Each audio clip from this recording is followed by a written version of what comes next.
அப்பொழுது இளம் பெண்களும் வாலிபரும் முதியோரும் கூட நடனமாடி நடனமாடி ஆனந்த களிப்பாய் மகிழ்வார்கள். உண்மையாவே கைத்தட்டி அசையும் போது அடுத்த வாரம் 7 நாள்ல 7 டேஸ்ல ஒரு சில பிரச்சனை எல்லாம் அப்படியே நீ நகர அதுவும் நகர்ந்துருன்ற நான் இப்படி சொல்றேங்க. இதுவரைக்கும் நடக்காத பெரிய மூமெண்ட்ஸ், பெரிய அற்புதங்கள் இந்த பிரசங்கத்தின் மூலமா நடப்பதாக. உடனே இவனுங்கெல்லாம் நேத்து முளைச்ச காளான், இதெல்லாம் டான்ஸ் ஆடக்கூடாது. பைபிள் அப்படி இல்லை, பைபிள் தான் இதெல்லாம். இது பைபிள் தானே. நான் ஏதாவது பைபிள் விட்டு வெளில பேசுறேன்னா ஒரு வார்த்தை வெளில பேச மாட்டேன். ஒரு ஆமேன்னு சொல்லுங்க. இந்த மாதிரி விஷயங்களை தொடும்போது ரொம்ப ஷார்ப்பாக இருக்கணும் பாருங்க. ஆமாம், ஒரு வார்த்தை கூட வெளில பேசுறது. எடுங்க எரேமியா 31:12 வாசிங்க. 12 வாசிங்க. அவர்கள் வந்து சீயோனின் உச்சியில் கெம்பிரித்து கர்த்தர் அருளும் கோதுமை திராட்சரசம் எண்ணெய் ஆட்டுக்குட்டிகள் கன்றுக்குட்டிகள் என்பவர்களாகிய இந்த நன்மைகளுக்காக ஓடி வருவார்கள். அவர்களுடைய ஆத்துமா ஓடி வந்தீங்களா? நீங்களா நன்மைக்காக ஓடி வந்தவெல்லாம் ஒரு ஆமைன்னு சொல்லி வெக்கப்படாம. கொஞ்சம் பேர் ரொம்ப நல்லவன், நீ எல்லாம் தெரியுது, வானத்துலேருந்து குதிச்சிருப்ப போல. நான்லாம் நன்மைக்காக ஓடி வந்தேன் சார், வெக்கமே இல்லை சார் சொல்றதில்ல. ஆமாம், இல்லாமல் காலியாய் சீரோவாய் கிடக்கும் போது ஆண்டவர் தான் கதின்னு ஓடி வந்தேன். தூக்கி உயரத்தில் நிற்க வைக்கிற. மேலே கைத்தட்ட வேணாமா? வாசி வாசி. அவர்களுடைய ஆத்துமா யாவெல்லாம் நம்பி வந்தானோ, நம்பி வந்தவனுடைய ஆத்துமாலாம் எப்படி தெரியுமா இருக்கும்? காஞ்சி போன கருவாடு மாதிரி இருக்காது, காஞ்ச நிலத்தை மாதிரி இருக்காது. எப்படி தெரியுமா இருக்கும்? நீர்ப்பாய்ச்சலான தோட்டத்தை போல. கையை மேல மேல தட்டி சொல்லுங்க, நீ எல்லாம் நம்பி வந்த உன் வாழ்க்கையெல்லாம் நீர்ப்பாய்ச்சலான தோட்டத்தை போல என் ஆண்டவர் மாற்றுவாராக. இங்க இருக்கவங்க கை தட்டணும், ஆராதிக்கணும் சொல்லிட்டேன். ஒரு ஆமென் சொல்ல கேட்கிற. அப்புறம் அவர்கள் இனி தோய்ந்து போவதில்லை. இரு எல்லாம் சொல்லுங்க, நாங்கள் இனி இல்லை, எப்படி சொல்லுங்க, நான் இனி தோய்ந்து போவதில்லை. கண்ணை மூடி சொல்லு, நான் இனி வெக்கப்பட்டு போவதில்லை, தோய்ந்து போவதில்லை. நான் என்னை அழைத்தவர் உண்மை உள்ளவர். ஆமென், அல்லேலூயா. வாசிங்க. அப்பொழுது பாருங்க எப்போ கர்த்தர் நன்மை செய்வாரா? நன்மை செஞ்ச உடனே நன்மையை வாங்கினவளா ஒரு ஆமென் சொல்லுங்க. நான் உன் கையை பார்க்கணும், இல்லை நீ கர்த்தர் நன்மை பெறல நான் நினச்சிப்பேன். கை இருக்கிறவெல்லாம் உயர்த்தி என்னை கர்த்தர் நன்மை செஞ்சிருக்கான்றவெல்லாம் கையை உயர்த்து. ஆமாம், கொஞ்சம் பேருக்கு நன்மை செய்யலை போல, பரவாயில்ல, நன்மை உனக்கு செய்ய மாட்டார். நன்மை செஞ்சவெல்லாம் அப்படி கையை உயர்த்திடு. ஆமாம், புதுசாக வந்திருக்கவங்களாம் பிரச்சனை இல்லை, உங்களாம் நன்மையை கர்த்தர் செய்வார். ஆமாம், கவனி நன்மை செஞ்சிருக்காரா? நன்மை செஞ்சவன் என்ன திரும்ப பண்ணோம்? அப்பொழுது இளம் பெண்களும் வாலிபரும் முதியோரும் கூட நடனமாடி என்ன ஆடி சத்தமா சொல்லுங்க. நடனமாடி என்ன பண்ணாங்களாம்? வாசிங்க. நடனமாடி ஆனந்த களிப்பாய் மகிழ்வார்கள். ஆனந்த களிப்புனாலே நடனம் சார். ஒரு ஆமென் சொல்லுங்க. மேல கையை தட்டி ஒரு ஆமென் சொன்னா. இரு என்ன ஸ்கூல்ல தட்டுற மாதிரி தட்டுற? ஆமா, அம்மெச்சூரா நல்லா வேகமா அப்படி ஒரு ஆமென் சொல்லுங்க. பாருங்க. அப்போ நான் நன்மையை பெற்றேன்னா நீ பெண்ணோ இளம் பெண்ணோ வாலிபனோ முதியோரோ எவனா வேணாலும் இரு, நன்மையை பெற்ற உடனே அவங்களாம் என்ன பண்ணுவாங்களாம்? நடனமாடி. கவனிங்க, யாரெல்லாம் கர்த்தரை நம்பி வந்தீங்க? கர்த்தரை நம்பி நான் வந்தேன். நான் சொல்கிறது கவனிக்கணும். உண்மையாக இருந்தால் மட்டும்தான் ஆமென் சொல்லணும், சரியா? இங்கே ஆவியானவர் நான் உணர்றேன். I feel the presence. யாரெல்லாம் ஆவியானோட ப்ரெசன்ஸை உணர்றேன்? கவனிங்க. இப்போது நன்மைக்காக வந்த எனக்கு ஆண்டவர் நன்மை செஞ்சார் அப்படின்றவன் மட்டும் கையை உயர்த்தி ஆமென் சொல். நல்ல ஒரு 3 ஆமென் சத்தமா. இப்போ நன்மையை பெற்றவன் நீ எந்த ஏஜ் குரூப்பாரு, நீ சின்னவனாரு பெரியவனாரு வாலிபனாரு வயசானவனாரு, நோ ப்ராப்ளம். எப்படி என்ன பண்ணணுமா? நடனமாடி அவரை துதிப்பாரலாம். ஒரு ஆமென் சொல்லுங்க. ஆமாம், இருந்த இடத்துலேருந்தே லைட்டாக நகர். ஒரு ஆமென் சொல்லு. நிறைய சேர்லாம் இருக்குது, தூக்கி போட்டுறாது. அது ஆமாம், நல்ல மேலே கை தட்டணும். சத்தமா பாடணும். ஒரு ஆமென் சொல்லி கேட்கிறேன். போலாம். மேல கை தட்டி கண்ணை மூடி ஹே ஹே ஹே நடனம் பாடி ஸ்தோத்தரிப்பேன். நான் உம்மை துதிப்பேன். நன்மையை பெற்றவங்க இருக்கீங்களா? இப்போ நீ ஆடும் போதே நான் சொல்கிறேன், சும்மா லைட்டாக கண்ணை மூடி பக்கத்துக்கு கூட மறந்துடு. ஒருவேளை பக்கத்துக்கு அவனுக்கு தொந்தரவு வந்தால் நீ வேறு இடத்துக்கு வந்துடு. ஆமாம், இவன் பாப்பானேன்னு தொந்தரவு வந்தால் தெரியாத ஆள் பக்கத்தை போய் நின்றுக்க, பிரச்சனையே இல்லை. கண்ணை மூடி நீ உண்மையாகவே கைத்தட்டி அசையும் போது அடுத்த வாரம் 7 நாளில் 7 டேஸில் ஒரு சில பிரச்சனையெல்லாம் அப்படியே நீ நகர அதுவும் நகர்ந்துருன்ற. நான் மேலே மேலே கைத்தட்ட வேணாமா? அல்லேலூயா. இப்போ உட்காருங்க, உட்காரு. கவனி என்ன பாரு. ஏய் டக்குன்னு பாரு, சும்மா அப்படி ஸ்லோ மோஷன்லாம் ஆக்டிவாக பாரு. என்ன பாரு. இப்போ எப்பெல்லாம் நடுவில் கையை தட்டணும்னு தோணுதோ தட்டணும், ரிசீவ் பண்ணணும். ஒரு ஆமேன்னு சொல்லுங்க, சத்தமாக ஆமேன்னு சொல்ல கேட்குறேன். ஆமாம், எந்திரிச்சு நிற்கணும்னு தோணுச்சா நின்றுணும். ஒரு ஆமேன்னு சொல்லுங்க. பாடும்போது நிற்கணும்னு விரும்புகிறவங்க நின்றுணும். அதுதான் வர்ஷிப். நான் நீ நில்லு, நீ உட்காரு, நீ கைத்தட்டு, அது வர்ஷிப் இல்லை. நீ இருதயத்தில் ஊற்றுறல்ல, பக்கத்தில் கூட பார்க்கவே பார்க்காத. நீ நின்னா அவன் நின்னான நிற்கலான்னு உனக்கு உன்னுடைய எமோஷன், உன்னுடைய என்ன சொல்ற, உன் ஸ்பிரிட்டை நீ கனெக்ட் பண்ணிட்ட ஆண்டோட அர்த்தம். நான் சொல்கிறேன், பெரிய அற்புதங்கள் நடந்துடும். நல்லா ஆமேன்னு சொல்லுங்கள் சார். ஆமாம், சாதாரணமாக எல்லாம் கையை வச்சு சொல்லுங்கள், சாதாரணமாக பெரிய காரியங்கள் இன்றைக்கி நடக்க போகுதுன்னு சொல்லுங்கள். இது வரைக்கும் நடக்காத, இது வரைக்கும் நான் இப்படி சொல்கிறேங்க, இது வரைக்கும் நடக்காத பெரிய மூமெண்ட்ஸ், பெரிய அற்புதங்கள் இந்த பிரசங்கத்தின் மூலமாக நடப்பதாக. ஆமென், அல்லேலூயா. அப்போ பாருங்க எவ்வளோ முக்கியம் பாருங்க, கவனிங்க. இன்னொரு வசனம் எடுப்போமா? இன்னொரு வசனம் எடுப்போம். சங்கீதம் 87:7. அது இதை சொல்லிட்டு நான் இன்னும் பிரசங்கத்துக்குள்ள நான் போல, இதை சொல்லிட்டு நான் பிரசங்கத்துக்குள்ள போறேன். சங்கீதம் 87:7. எங்கள் ஊற்றுகள் எல்லாம் உங்களில் இருக்கிறது என்று பாடுவாரும் ஆடுவாரும் ஏகமாய் சொல்லுவார்கள். அப்போ துதிக்கிறதுன்னு வந்தாலே என்னதான் பாடல் இருக்கணும் பக்கத்துல. சத்தமா சொல்லுங்க சார். துதிக்கிறதுன்னு வந்தாலே பாடல் இருக்கணும். நல்லா அதை சொல்லணும்ல. பாடலும் ஆடலும் இருந்தாதான் துதிப்பது.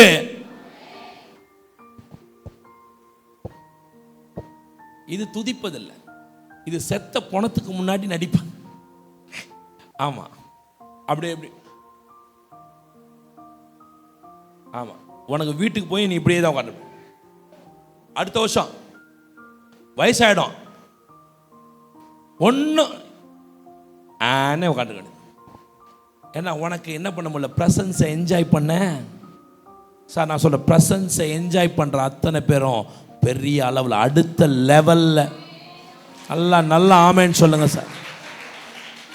ஒரு தடவை ரெனாட் போங்கே அந்த பிரசங்கம் பண்ணி நான் கேட்டிருக்கேன்.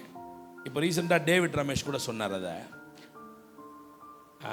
ஒரு தடவை ரெனாட் போங்கே, அது ஆப்பிரிக்கா இல்லையா, ரெனாட் போங்கே அவங்களுடைய அந்த கூடார பண்டிகை அது நடக்கும்போது எல்லாம் ஆப்பிரிக்கா எல்லாம் டான்ஸ் ஆடுறாங்க, பயங்கர டான்ஸு, எல்லாம் குதிக்கிறாங்க, கொண்டாடுறாங்க ஆண்டவர்.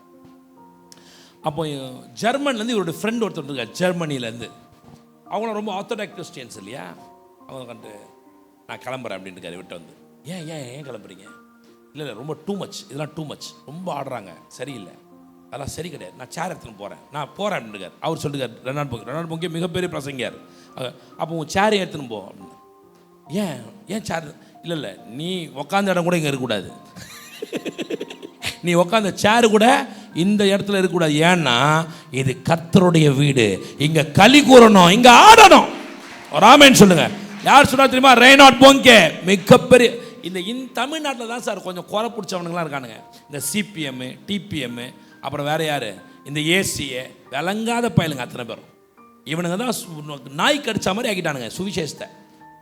நாய் புறைய கடிக்கிறத பார்த்துருக்கீங்களா? பாதி கடிக்கும், பாதி கடிக்க விட்டு போயிடும். அந்த மாதிரி ஆகிட்டு பாதி பேசுறானுங்க, பாதி பேசலை. இவனுக்கு எதெல்லாம் பிடிக்கலையோ, நான் நினைக்கிறேன் இவனெல்லாம் ஆட வரல, ஆடலை. இவனுக்கு ஆமாம் ஆமாம்.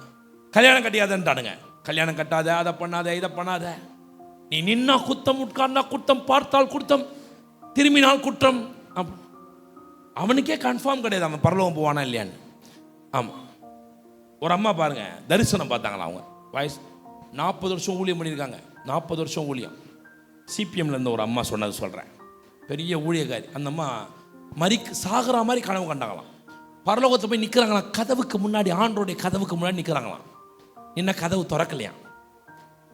அப்போ உள்ள இருந்தவர் சொன்னாராம், நீ கீழே ஒருத்தி கூட வந்து சமாதானமாக இல்லை, நீ உள்ளே வர முடியாட்டாங்க. உடனே கீழே வந்து அவங்ககிட்ட இவங்க மன்னிப்பு கேட்டாங்க. ஓரளவுக்கு நம்பலாம் போனால் போதுன்னு. ஆனால் நான் சொல்கிறேன், நிச்சயமாக கடவுள் அவரை பொல்லாதவர் இல்லை. ஒன்று. ரெண்டாவது, ரட்சிப்புனா என்னன்னு தெரில. இந்த மாதிரி ஆளுங்கள்லாம் இது அவங்களுடைய கற்பனையாக இருக்கலாம். அவங்களுடைய கற்பனையில் அவங்க அப்படி சொல்லலாம். ஏன்னா ரட்சிப்புனா என்னன்னு தெரியாதவன் இப்படி தான் சொல்லுவான், புலம்புவான். ரட்சிப்புன்றது என்ன தெரியுமா? நான் குற்றமற்றவனாக என்னை கர்த்தர் மாற்றி விட்டார். நாளைக்கு, நாளான்னைக்கு, அடுத்த வருஷம், 10 வருஷம் கழிச்சு எனக்கு என்ன நடக்கும் தெரியாது. ஆனா நான் சாகிற வரைக்கும் குற்றமே என் மேல இல்லாமல் அது மாற்றினாரு. அதுதான் ரட்சிப்பு. இது தெரியாதவன் கிறிஸ்தவனே கிடையாது. அவன் மதவாதி. அவன் என்னது? மதவாதி தான் அப்படி யோசிப்பான். டான்ஸ் ஆடலாமா அப்படின்னு. பணத்துக்கு முன்னாடி டான்ஸ் ஆடுறான். இது கண்ட கருமத்துக்கு முன்னாடி டான்ஸ் ஆடுறான். அப்புறம் என்ன? உனக்கு கர்த்தர் சொல்றாரு, களி கூர்ந்து மகிழ கடவும். ஆமென் சொல்லுங்க சார். நான் பேசுனது எல்லாம் வசனம். என்னது? எல்லாம் சொல்லுங்க. என்னது? வசனம். எனக்கு இதுக்கு விரோதமாக பேசுகிறவன் வசந்துக்கு விரோதமாக கொஞ்சம் பேர் பேசுவான். அதனால் முன்னாடி சொல்லிடணும்ல. வசந்துக்கு விரோதமாக பேசுகிற பாருங்க. அதாவது தாவீது பெலிஸ்தரோடு சண்டை போடுறான். என்ன பார்க்கணும் நிமிருங்க. பெலிஸ்தரோடு சண்டை போடுறான், யுத்தம் பண்ணுறான். பெலிஸ்தரோடு யுத்தம் பண்ணி முடிச்சுட்டு தாவீது உள்ளே வரான். தாவீதும் சவுலோடைய தலைமையில் தாவீதுலாம் பின்னாடி வந்துட்டு இருக்கான். அப்போது எல்லா சிட்டியில் இருந்தோம். எடுங்க அந்த வசனம் எங்க? 1 சாமுவேல் 18 1 சாமுவேல் 18 6 7 வாசிங்க. தாவீது பெலிஸ்தியனை கொன்று திரும்பி வந்த பின்பு ஜனங்கள் திரும்பி வரும்போது ஸ்திரீகள் இஸ்ரவேலின் சகல பட்டணங்களில் எங்க இருந்து? இஸ்ரவேல்ல இருக்க சகல பட்டணத்திலிருந்து. ஆமா, எல்லா ஊர்ல இருந்து கிளம்பி வந்துட்டாங்க. எல்லாரும் வந்து என்னவா? ஆடல் என்ன பாடல்? சத்தமா சொல்லுங்க. ஆடலும். என்ன அற்புதம் சார். ஆடல் வாசிமா. ஆடல் பாடலுடன் புறப்பட்டு மேளங்களோடும் கீத வாக்கியங்களோடும் சந்தோஷமாய் ராஜாவாகிய சவுலுக்கு எதிர்கொண்டு போனார்கள். ஆமென் சொல்லுங்க. கையை உயர்த்தி ஆமென் சொல்லுங்க சார். நல்லா கவனிங்க. நல்ல எல்லாரும். நான் ஏன் இதெல்லாம் தாவீதை பத்தி இன்னும் தொடலன்னா, தாவீதை பற்றி தான் நம்ம பேச முடியும்னு நினைக்கிறேன். இல்லை தாவீதை பற்றி நான் எனக்கு தெரிஞ்சு என்னுடைய அறிவின்படி டான்ஸை பற்றி மட்டும் 130 வசனம் இருக்குது பைபிளில். 130 இடத்துல 130 ரெஃபரன்ஸ் தருவேன். ஒரு ஆமேன் சொல்லுங்க. வெறும் டான்ஸு. ஒரு ஆமேன் சத்தமாக சொல்ல கேட்குறேன். அல்லேலூயா. ஆமாம் பாருங்க. அதாவது நீங்கள் இப்படி சொல்கிறேன் பாருங்க. அப்போது அவங்க சந்தோஷப்பட்டாங்கனாலே என்ன தான் பண்ணாங்க? இப்போது இவர் வரார் இல்லையா, அந்த ஆள் பேர் என்ன மறந்துட்டேனே நான். நியாயாதிபதிகள் புஸ்தகத்தில் எப்தா என்ன பண்ணுறாருன்னா, ஒரு பந்தயம் வைக்கிற என்ன சொல்கிறாருன்னா, ஆண்டவரே நான் வந்து இந்த யுத்தத்தை போய் ஜெயிச்சுட்டு வந்தேன்னா என் வீட்டுக்கு முன்னாடி எது வருதோ, என் வீட்டிலேருந்து எது புறப்பட்டு எனக்கு முன்னாடி வருதோ அதை நமக்கு என்ன பண்ணுறேன்? கொடுத்துட்றேன், பலியாக கொடுத்துட்றேன் அப்படின்னு சொல்கிறார். இவர் போய் ஜெயிச்சுட்டு வர்றார். ஜெயிச்சுட்டு வந்த உடனே அவருடைய பொண்ணு என்ன பண்ணுறான்னா, டான்ஸ் ஆடிட்டு பாட்டு முன்னாடி வந்துடுறா. ராமன் சொல்லுங்கள். ஆமாம். அவளை கொலை பண்ணல. அவளை என்ன பண்ணுறாரு? கன்னியா ஸ்திரீயாக விட்டுறாரு. கல்யாணம் பண்ணாமல், அவளுக்கு ஒரு சந்ததி இல்லாமல் கல்யாணம் பண்ணாமல் விட்டுறாரு. சரி, ஓகே, அதை விட்டுருவோம், அதுக்கப்புறம் வருவோம். ஆனால் என்னதான் ஜெயிச்சாங்கனாலே என்ன பண்ணாங்கன்னா, ஆடுனாங்க, பாடினாங்க. ஒரு ஆமேன் சொல்லுங்கள் சார். கையை நல்லா உயர்த்த வேண்டாமா சார்? சத்தமாக ஆமேன் சொல்ல வேண்டாமா? அன்னைக்கு ஆடுங்க பாடுங்கன்னு சொன்னவர் இன்னைக்கு சொல்ல மாட்டாருன்றான் நிறைய பேர். அன்னைக்கு சொன்னாருங்க, இன்னைக்கு நான் சொல்கிறேன், அவர் நேற்றும் இன்றும் என்றும். கையை நல்லா உயர்த்தியாம். ஆமாம். நீ ஆடணுன்னா அப்படியே பிரேக் அதெல்லாம் இல்லைங்க. எங்கள் ஆஃப்ரிக்காவில் நான் இப்போ பிரசங்கம் பண்ணுறேன்ல, இந்த நேரத்தில் எவனோ ஒரு செத்தவனை எழுப்பியிருப்பான். எவனோ ஒரு செத்தவனை எழுப்புறான் சார். நான் போகிறேன் ஆஃப்ரிக்கா. கத்த சுத்தமாக தான் இந்த வருஷத்தில் போகிறேன். ஆமாம். செத்தவனை எழுப்புறான் சார். ஏன்னா அவ்வளோ பயங்கரமாக ஆர்ப்பரிக்கிறாங்க, பாடுறாங்க, என்ன கொண்டாடுறாங்க தெரியுமா கடவுளை. நீங்களாம் 2-3 மணி நேரம் சர்ச்சில் உட்காரத்துக்கு இப்படி உட்காந்துருக்கீங்க. காலையில் போனால் சாயந்தரம் தான் சர்வீஸ் முடியும். அங்கே 2 சர்வீஸ் 3 சர்வீஸ் பேச்செல்லாம் இல்லை. இப்போ இடம் பத்தலையா, அப்படியே பக்கத்து ஷெட்டு போடுவாங்க, அப்படியே அங்கே உட்காரணும், ஒரே சர்வீஸ் தான். வர்ஷிப் மட்டும் 2 மணி நேரம் பண்ணுறான், 2.5 மணி நேரம் பண்ணுறான். எல்லாம் குதிக்குதுங்க, எல்லாம் ஆடுதுங்க, கொண்டாடுதுங்க ஆண்டவரை, கொண்டாடுறாங்க ஆண்டவரை. ஆண்கள் பெண்கள் எல்லாம் கொண்டாடுறாங்க. அற்புதம் எப்படி தெரியுமா நடக்குது? இப்படி நடக்குது அற்புதம், இப்படி நடக்குது, ஃப்ராக்ஷன்ஸ் நடக்குது அற்புதம். ரொம்ப சாதாரணமாக, அதான் பெரிய பிரபலமான பிரசங்கியாரெலாம் இல்லை, சாதாரணமானவன் அற்புதம் செய்யலாம். அங்கே மேடையில் பிரசங்கியார் பிரசங்கம் பண்ணுறாரு, ஜெபம் பண்ணுறாரு. இங்கேருந்து ஒருத்தரால் போக முடியல. இவங்கெல்லாம் 4 பேர் சேர்ந்து கையை வச்சு ஜெபம் பண்ணி அவனை சரியாக்கிட்டாங்க. ஆமாம், அப்படி. ஏன்னா அவன் கொண்டாடுறான். நான் சொல்கிறேன், ஆப்பிரிக்கா முழுக்க மாறிடும். ஒரு சில இடங்கள் தான் இன்னும் போல் ரீச் ஆகலை. 70% ரீச் பண்ணிட்டாங்க ஆப்பிரிக்காவை. எந்த இடத்துல போனாலும் லட்சக்கணக்கில் விசுவாசி. ஒரு சர்ச்சுக்குள்ளே போனால் 10,000 விசுவாசி மினிமம் 10,000 விசுவாசி கொட்டுது. யாருக்கு தெரியுமா அடிச்சிட்டு இருக்கான்? யார் தெரியுமா? அங்கே போய் நின்றுட்டு ஜிப்பாவை போட்டு கர்த்தர் நல்லவர், இங்கேருந்து போனால் தெரியுமா 4-5 பேர் அவன் தான் காலியாக உட்காந்துருப்பான். ஒருத்தரும் வரமாட்டாங்க, அவன்கிட்ட ஒருத்தரும் வரமாட்டாங்க. நான் மகிமையின் சுவிசேஷம் பேசுகிறேன் முட்டாள் மாதிரி பேசிகிட்டு இருப்பான் அங்கே போய். ஆமாம், அங்கே ஏன் அற்புதம் நடக்குது? காரணம் என்ன? What is the reason? ஏன்னா கர்த்தர் அங்கே இருக்கிறார். ஒரு ஆமென் சொல்லுங்க, சத்தமாக சொல்லுங்க சார். அல்லேலூயா. சரி, கவனிங்க. அது மட்டும் தானா? இது மட்டும். இப்போ மோசே இஸ்ரவேல் ஜனங்களை எகிப்திலிருந்து விடுவிக்கிறான். எனக்கு கவனிக்கணும், எகிப்திலிருந்து விடுவிக்கிறான். விடுவிச்சுட்டு வெளியே வந்தா செங்கடலை கத்த திறக்கிறான். இவங்க தாண்டிடுறாங்க. பின்னாடி வந்த எகிப்தியர் எல்லாரும் என்ன பண்ணாங்க? முழுகி போனாங்க. ஒரு ஆமென் சொல்லுங்க. வேத பண்டிதர்கள் சொல்றாங்க, மோசே, ஆரோன், சகல ஆண்களும் சகல பெண்களும் ஆடி பாடி துதித்தார்கள். நமக்கு தமிழில் வரும்போது என்ன ஆயிடுச்சுன்னா, மீரியாம் மட்டும் ஆடின மாதிரி வந்துருச்சு. மீரியாமோட இருந்த பெண்கள்லாம் மட்டும் ஆடினாங்கன்னு வந்துருச்சு. ஒரு ஆமென் சொல்லுங்க. எடுங்க 15ஆம் அதிகாரம் நினைக்கிறேன். யாத்திராகம் 15 எடுங்க. யாத்திராகம் 15 20-21 வாசிமா. ஆரோனின் சகோதரியாகிய மிரியாம் என்னும் தீர்க்கதரிசியானவளும் தன் கையிலே தம்பூரை எடுத்துக்கொண்டாள். சகல ஸ்திரீகளும் தம்புரோடும் நடனத்தோடும் என்ன ஓடும்? தம்புரோடும் நடனத்தோடும் அவர்களுக்கு பின்னே புறப்பட்டு போனாங்க. எவர்களுக்கு பின்ன போனாங்க? எடுங்க முதல் வசனம் 15:1. அப்பொழுது அப்பொழுது மோசேயும் முதல்ல டான்ஸ் ஆனவர் அவர்தான்.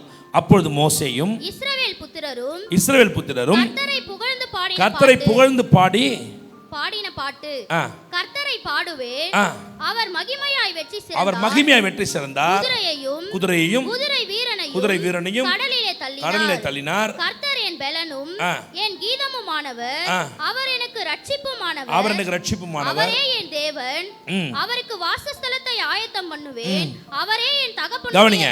இப்படி எல்லாம் துதித்து புகழ்ந்து பாடி ஆடிக்கிட்டு போறாங்க. இப்போ மீரியாம் என்ன பண்றா? அவளும் தம்பூர் எடுத்து அவளும் ஒரு கூட்டத்தை செஞ்சு அவளும் என்ன பண்றா? டான்ஸோட போறா. ஒரு ஆமென் சொல்லுங்க.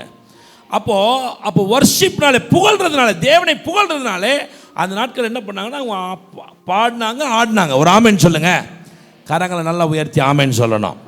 அப்போ நீங்க வர்ஷிப்னு வந்தா நீங்க என்ன பண்ண முடியாது?